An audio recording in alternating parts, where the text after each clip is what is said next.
I find it really hard to believe that there are actually people out there who dislike the Cole Kmet contract extension. He had a breakout season last year when nothing else in our passing offense was working. He did that at an age that is 2 years younger than most tight ends do anything in the NFL, while also being a very good blocker and helping out our run game tremendously. We rushed for over 3,000 yards last season. Today I want to talk a little bit about this contract extension and explain why I believe it's a great deal and what it does for the rest of the Chicago Bears locker room. This deal is a team-friendly contract that is basically a 5-year deal, not 4, because it added 4 years onto the 1 year he already had left on his contract while paying him money up front to help us reach the spending floor and save money over future years. Let's go over the structure of the contract for a minute. It's not a new 4-year deal. It's a 4-year extension, but then he gets a bunch of money up front as well. Poles did this to keep Cole Kmet in Chicago for another 5 seasons. That's right, he has the entire 2023 season and then 4 years at a reasonable contract. By front-loading the deal and adding money to Cole Kmet's cap hit this season, he's then able to save money over the 4 years of the extension. Cole Kmet is going to count $7.3 million against the cap this year, and then $11.6 million in 2024, 2025, 2026, and 2027. Let's compare that with another tight end for a second. 2 years from now, in 2025, at age 36, Travis Kelce's cap hit is going to be $19.8 million, nearly double of what Cole Kmet's will be entering his prime. Think about that. Travis Kelce is going to be 36 years old with a $20 million cap hit. Cole Kmet is going to be 26 years old with an $11 million cap hit. And he'll have that same cap hit at age 27 and 28 as well. Then you have to think about other tight ends that are due for extensions. Just wait until the Vikings re-sign TJ Hawkinson. I believe he's going to get a lot more money than Cole Kmet did, which is going to make this deal look even better.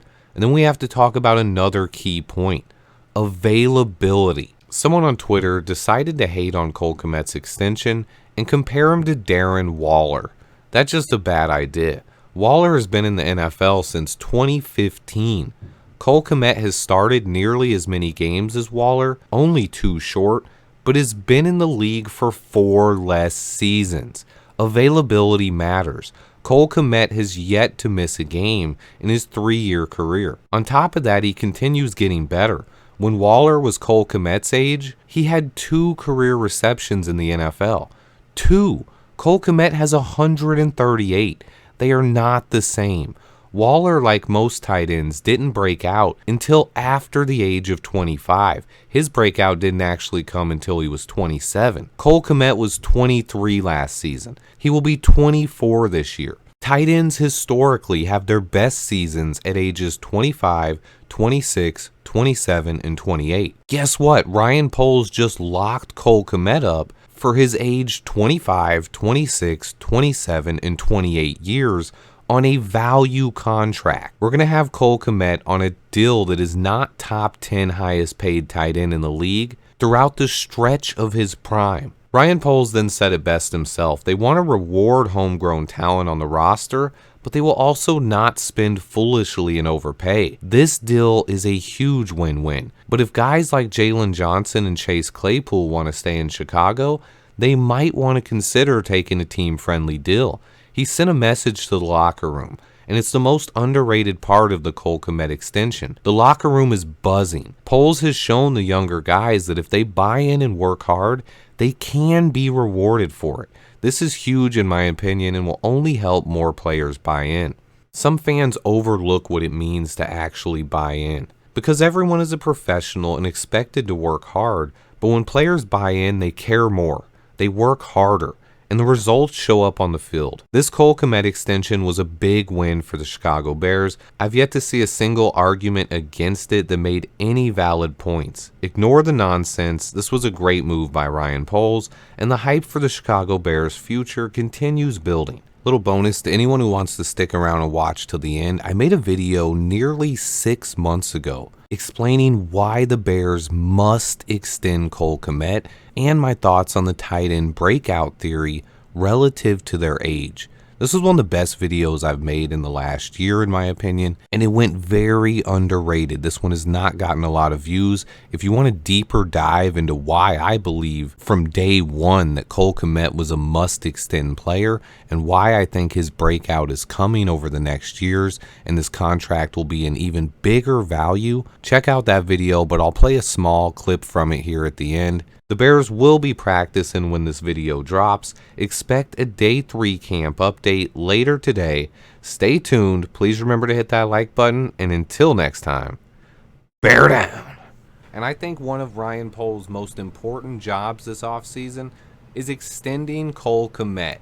I think Kmet had an awesome season and was our best player on offense not named Justin Fields. He's a really solid blocker and really started to come into his own as a receiving option this year.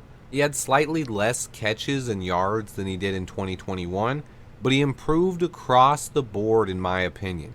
He had nearly as many catches and yards on 24 less targets. He scored 7 touchdowns compared to 0 in 2021. He also improved on his catch percentage, his yards per target, his yards per reception, and his blocking. I'm really high on Cole Kmet. I think he has the potential to be one of the best tight ends in the league. He's only 23 years old. That's really important to remember for the tight end position. The people hating on Cole Kmet don't seem to understand this. He's performing better than almost any two-way tight end ever has at his age. What he's doing is kind of remarkable actually. Two-way tight ends in the NFL, guys who can block, line up on the line of scrimmage, and be options in the passing game are hard to find. On top of that, it's a position that if you look throughout NFL history, almost nobody at the position breaks out before the age of 25. Cole Kmet has now produced at age 22 and 23. He will be 24 next season and then 25 entering 2024. There is no way you let this guy walk. We have to re-sign him. And getting the deal done early will probably save us money in the future. Now let me go more in depth with this tight end breakout age theory. First off, I'm not talking about guys like Kyle Pitts or Kellen Winslow Jr. Those guys are just big-bodied receiver types who get labeled as tight ends. They're not inline blockers and aren't on the line of scrimmage. Those guys just don't block defensive ends one-on-one, and when they do, it usually ends up really bad. The Cole Kmets and George Kittles of the world also get pushed in the run game. So I'm talking about two-way tight ends. I'll even include guys like Greg Olsen and Darren Waller, though, who are more receiver types. Let's get right into it. First up is Travis Kelce. Perfect example. Took longer to develop in college, didn't play or have a catch his age 24 season. He burst onto the scene at age 25, catching 67 passes for 862 yards and 5 touchdowns. Let's stop right there for just a second. Cole Kmet's age 22 and 23 production is very similar to what Travis Kelce had at age 25. That's incredible to think about. Tight end is a rare position where a lot of guys don't hit their peaks until after age 30. It's not like that for almost every other position in the NFL. Travis Kelce's best season was his age 31 season in 2020. This year, he was 33 years old, and it was the second best year of his career. Kelce didn't have his first 1,000-yard season until he was 27 years old, and he didn't catch 10 touchdowns until he was 29. He's had 8 straight 1,000-yard seasons now, and is playing the best football of his career at age 33. Cole Kmet's only 23. Let's move on to George Kittle. He also didn't enter the NFL until age 24. His age 24 season was far less impressive than Cole Kmet was at 22 or 23. Kittle had just 500 yards and 2 touchdowns at 24 years old. Then, a theme for the tight end group in general and this video, George Kittle had his breakout season at age 25. He had his career year. He had 88 catches, 1,377 yards, and 5 touchdowns. Now, a few years later, Kittle is age 29, and while he hasn't matched the yardage totals from his breakout season, it's more due to that he hasn't stayed healthy.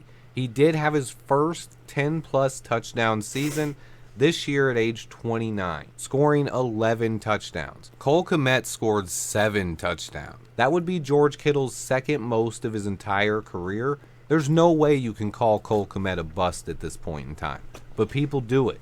Let's go to the other great tight end option in the NFL right now, Mark Andrews from the Ravens. He entered the NFL at age 23 and only had 552 yards and 3 touchdowns. So for their age 23 seasons, Cole Kmet was much better than Mark Andrews, George Kittle, and Travis Kelce at age 23. At age 24, Andrews had a semi-breakout, but he didn't have his best season until 2021 when he fully broke out with over 1,300 yards and 9 touchdowns.